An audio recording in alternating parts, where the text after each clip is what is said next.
guys, welcome to the Wolf and the Bear podcast. I'm going to try to work on some laundry, and I wanted to talk to y'all about a topic that came up a lot during my readings today. I had a full day of them and just got back home. Going to knock out some chores, but I'm kind of jazzed still, and I need to talk about something. So, I am starting a support group local to me in DFW at a place called the Miracles of Joy over in their Bedford location. And it's called The Dark Night of the Soul Anonymous. But really, at its core, what I'm trying to do is address this huge, huge thing I keep seeing, and also this thing that I am enduring at different times, which is this feeling when people talk about the dark night of the soul. You know, I know there's a lot of definitions for it, and I'm simply going to do an overview because I don't know how specific and what the rules are for some people. But to me, that just means that you are realizing you're going to have to go inward to enact a change that you want in your life. And change is really hard. At some point, I'm just going to kind of talk about these topics and post as I do, because I think it's really, really important that I get some of these thoughts out so that like every meeting I'm not just saying the same stuff, and also like as a resource for the group at some point. But this is the first video, and I'm going to cover the topic of what do you do when you realize something's super off, right? Like there's always a moment. Life is so busy, and at some point it usually takes a pretty significant breakdown or large event to trigger the feelings that I associate with the dark night of the soul, which is kind of a restlessness. Sometimes it's a boredom, like a bone deep boredom. Sometimes it's a deep pain and grief that you just can't seem to shake. That feeling of loss that you just cannot move forward from or through. It can be a paralytic relationship with the future where you're so scared of outcomes because maybe you've built a distrust with yourself or you've built a distrust with the world.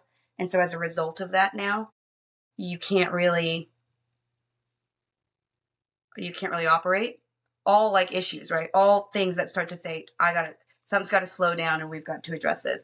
This is not this is not the feeling you're getting when you're really celebrating life and things are going well and you feel self-possessed. And we all know this feeling at some point. I think we've probably gone through it to varying degrees. The other thing that's less spoken about also that is a much harder to see disconnect that causes a dark night of the soul is whenever you allow shame to overcome you. Because if shame takes over the majority of your consciousness or consciousness, unconsciousness, then you stop celebrating things that you should celebrate. So then your viewpoint is now off and you can't figure out what's wrong because it's hard to diagnose that one. What that can look like is when you have a fine job and everything's great, but suddenly you start thinking about time. You start juxtapositioning where you think you should be. Anytime you're starting to play a comparative game with the future or the past, it should have been where I was back then, or I wish that anytime we're sort of not in the present time frame and we're feeling miserable, that can be what's up, is a shame trigger from youth. Anyways, so to center back to the point. So I want to talk about and cover the topic of energy in my definition of it. To me, definition is equitable to the word willpower. There's a book called Willpower. It's an amazing book to read. The first half of it's great. The second half is kind of just more data. But it talks about how they've proven very early with kids, they did a lot of studies there, and then obviously adults as well, that we have a finite amount of it in a day. The harder things are, obviously, the more willpower it takes to get through them. And so we can think about that as vibration as well. It's harder to exist in a vibration that's not a good fit.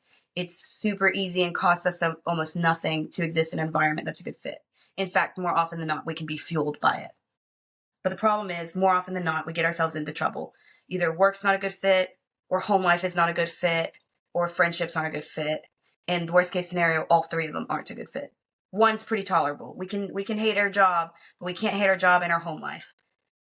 You know, or our bodies, or whatever it is. Like we can really loathe and still be pretty content and fulfilled and still having a way to fill our battery with even one peg down, right? But we can't have a ton of those So, and just so you know, every time you have something like that where you have to interface with it and it's not a good fit for you, you're fighting, you're existing in the world with one hand behind your back.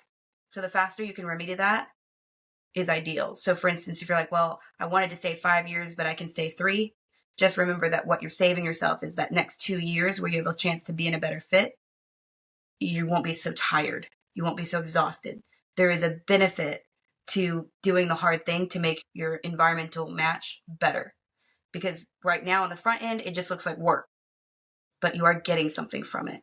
And it's a chance at better alignment to your environment. So you're much more energized in life in general. And then the opportunity to become so energized that creativity and ambition return.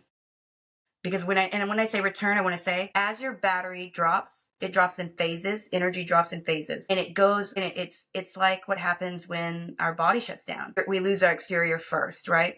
So the first thing we lose when we start losing energy is creative ideas, creative ambition, the desire and arrogance to say the world is a certain way and I'm going to change it for myself.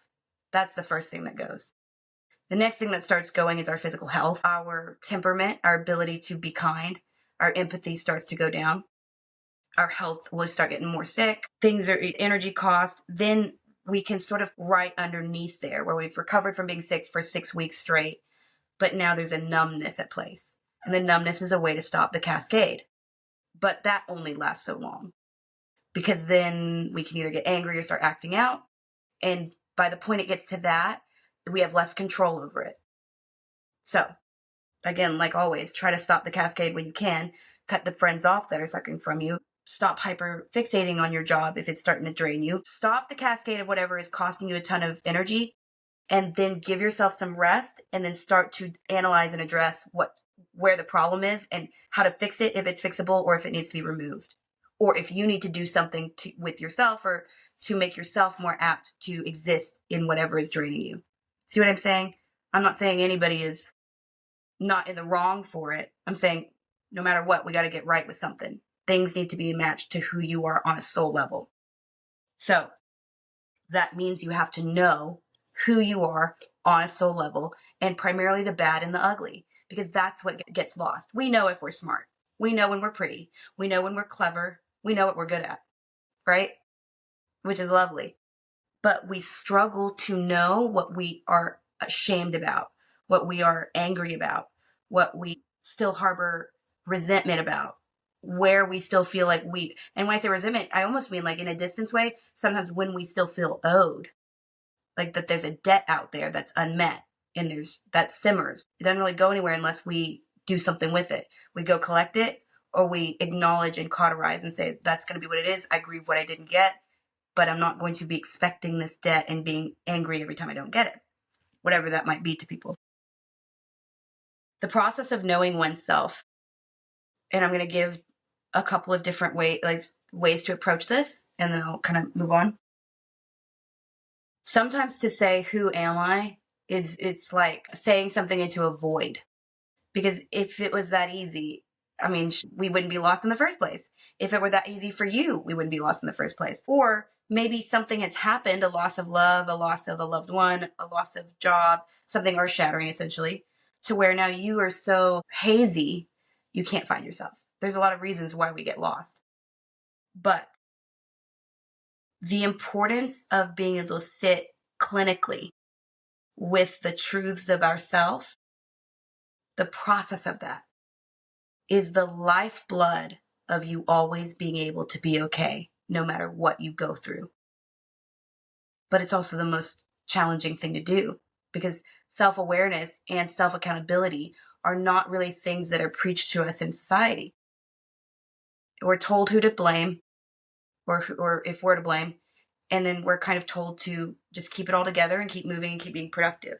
So self-awareness and self-accountability are not an aid to most people in this society. So it's no reason, we shouldn't be ashamed of ourselves for not being good at it, but we should be trying to be better at it, because everything about our future happiness hinges on it. It's inescapable.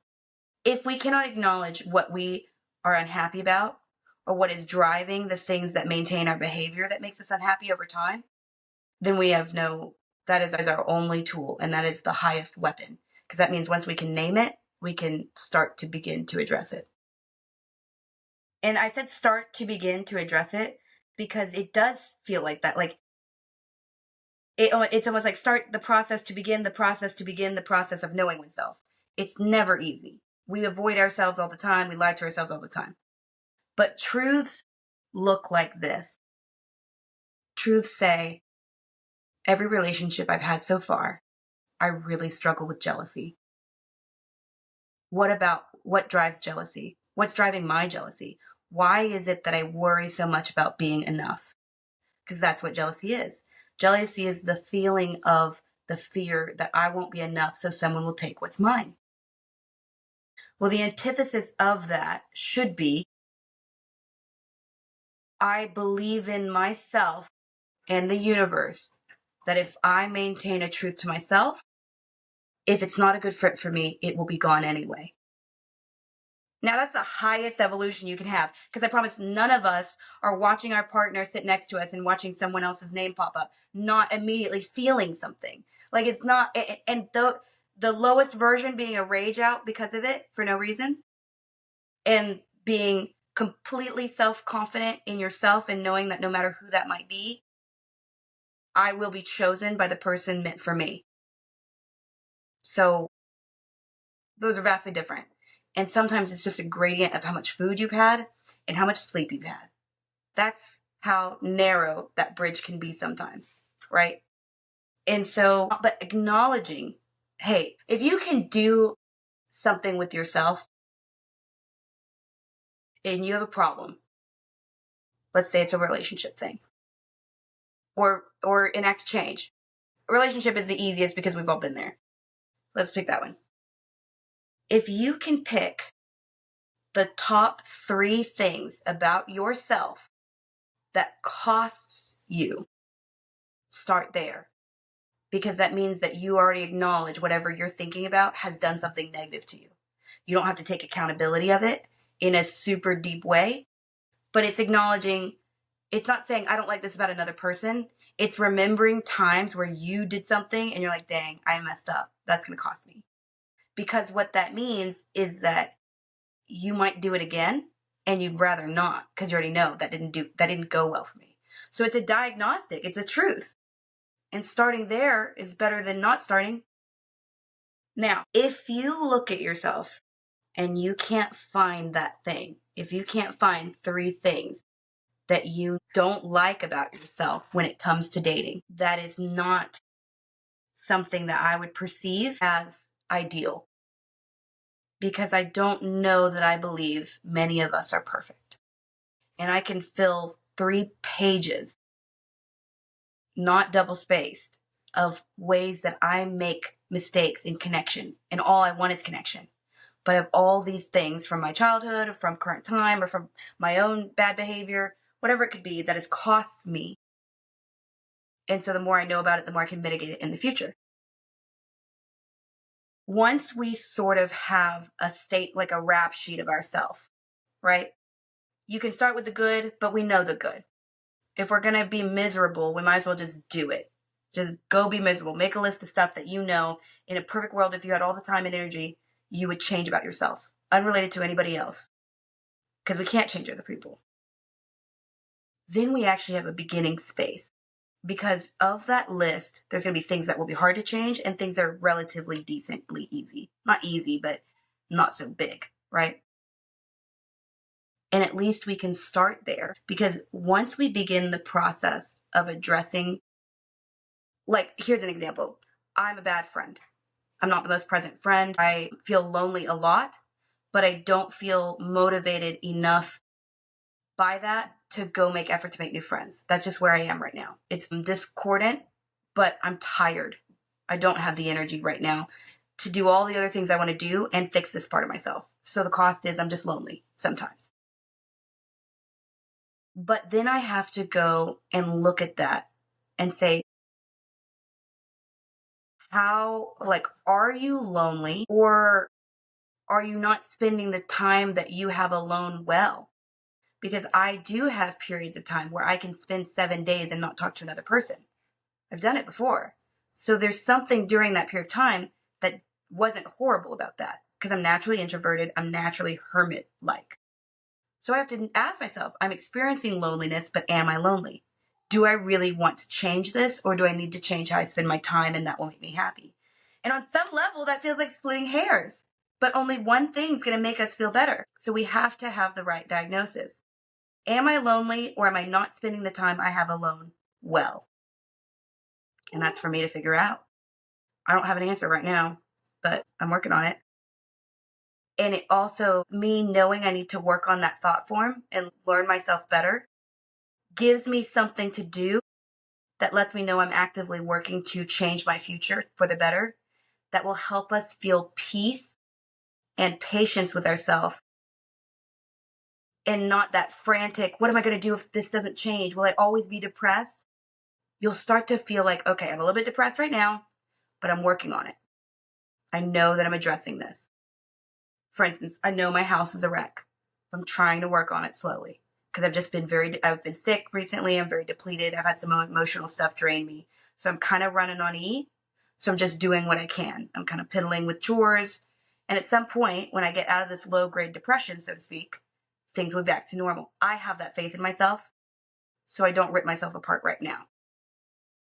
Okay, back to the knowing oneself. If you ask yourself and you're looking at your life and you're saying, dang, I should love everything about this, it's very important to isolate who said it should and sit there and think about it. Who said having a degree made you important? Was that your mom and dad? Was that the school you went to? Because that's a very socioeconomic thing. After a certain point in poverty, no one expects to go to, like, that trigger of shame is gone. And then there's a certain echelon above with money where it doesn't matter because you'll always be valued because you're in the right family, regardless of if you go to school or not. So you see how there are specific shame triggers that might just be societal, it might be socioeconomic, or worst case scenario that I see a lot, it's parental, or it's some outside influence from a young age. That's the hardest to uproot because it's attached to our value, and we don't typically have enough faith in ourselves or life experience to know that, hey, our opinion about it is greater than our collective memory and people around us.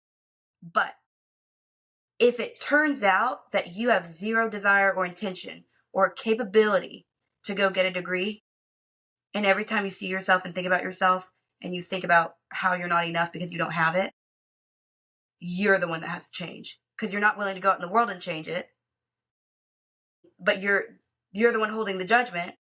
So you have to do something with that. What you can't do is drink a lot, be promiscuous, all the things we do to avoid that. But that's a real thing. I felt that. I know a ton of people who have felt that. And it's really hard to say to oneself, I'm going to give up this thought form. I'm not going to pursue school. Even though everything about your behavior and your spending patterns and your whole life indicates also that you have no intention of doing this. You still don't do it and then hold yourself into this prison. You have two options. You go do it and you get rid of the guilt and shame that way, or you remove that thought form as a requirement for you to feel whole, which is a process and it takes time and it takes training with oneself. But at least you know the name of your demon. And then once you don't have that, life will be a little bit more peaceful because you have one less judgment to hold up against yourself. Now, we're riddled with things like that. Little weird judgments, little weird things that we don't like about ourselves that we judge but still do.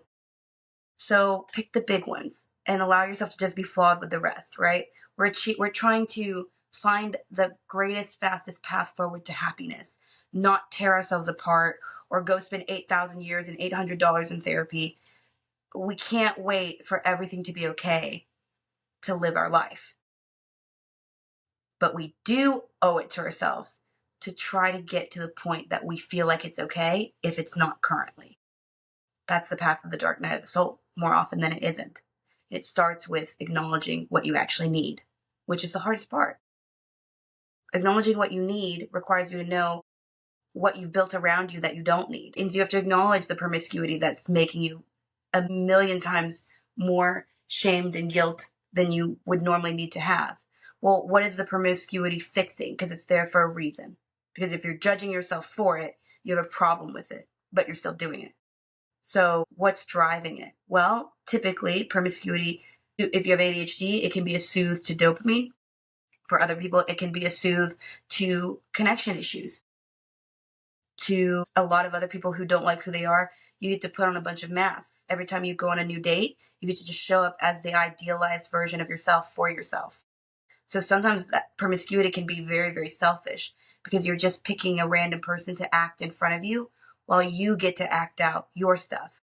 Been there, done that. Like, there's no judgment. But once we start to acknowledge where these behaviors that we're judging ourselves for begin, we have the highest chance of removing them, or at least working on them, or reducing them, or taking an action that should be healthy that's now unhealthy and putting it back into the space of healthy.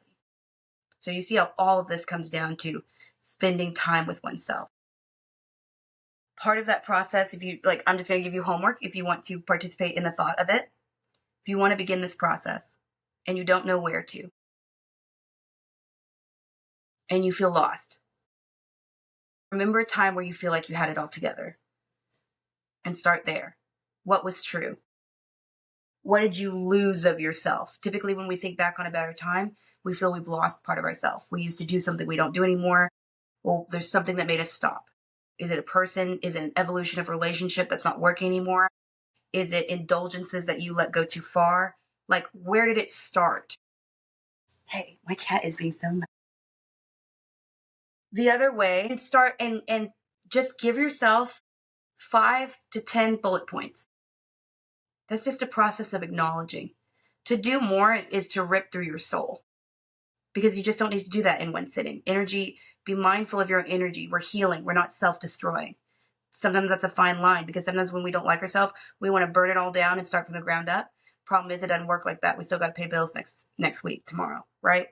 So we can't destroy ourselves and become catatonic almost. So just start saying, hey, I used to kind of like this about myself. Or if that's not how you feel and you just don't like where you're at, or something feels stale, whatever, you begin the process of saying, you start listing, begin a list of places where you feel your needs are not met. And normally that involves other people, or it's a work thing, whatever, right? But usually it's something that is very challenging to uproot and change, because if it were easy, it's done. And it has a name. It's job. It's a person, right? But we need to at least have that knee jerk, even if it feels blaming. You're going through you're trying to understand yourself, and you're recognizing that if you knew yourself, you wouldn't be here in the first place. So don't be arrogant with it. Don't assume the first time you do this exercise, it's going to all flow out of you like water, especially if you're stubborn. I'm super stubborn. Sometimes it takes me harder than I'd like to acknowledge behavior that I see in myself, whether it's from laziness, because I can also justify anything, because I'm a workaholic. So then if I start doing bad behavior, I can always just say, well, I'm just working a lot. No, you always work a lot. You like that. That's not an excuse. Not for me. I know that about myself, but I sure did try to use it. Anywho, spending time looking at the thing that feels lacking is the starting point. The next level to that says, how do I stop losing energy to it? And how do I start refueling? And we'll talk about that next time. But really what I wanted to get into was what energy is to me, how we lose it, how we get lost, what it means to be lost, and the beginning process. The first and only first step is to start digging through your dirty laundry. Start figuring out where it went wrong, what went wrong that you can control. Because if you're letting somebody else walk on you, you don't start the sentence by saying, John Doe is walking all over me and I'm tired. Unfortunately, we've co-written this story. There's a part of him that's doing it too, and that's in his book. That's in his story. You're only writing your story. There's a part of me that is letting John Doe walk all over me. Why? It's a game of why. Well, because to fight with him is just too much. Why? Well, because he gets so volatile. Why? I don't know, he's just like that. And once it bottoms out to that, then you pivot and you start back with yourself. Say, well, why do I let that happen? What do I, or why, the next question would be, why do I allow it? If it terminates at some point with another person, or the next step is, what could I do to reduce its effect on me? Because sometimes it just is work. Sometimes the answer is, I have a horrible boss, but I need this money.